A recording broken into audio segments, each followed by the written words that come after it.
Это вы? Вы автор этого произведения? Серьезно?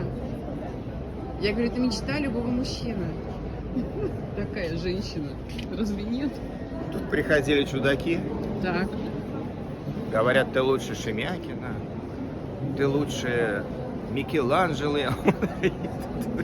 Представляете? Не, ну это правда, это очень И, красиво. ну, это ноу-хау, так никто не делает. Я Почему? такого... А почему у нее 4 ноги? Это кентавр. Женщина-кентавр? Конечно, кентаврида. Таврида, боже мой. Да. Кентаврида Маруся.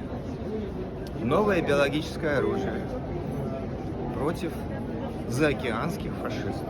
Нас невозможно победить с такими авторами и с такими композициями. Конечно.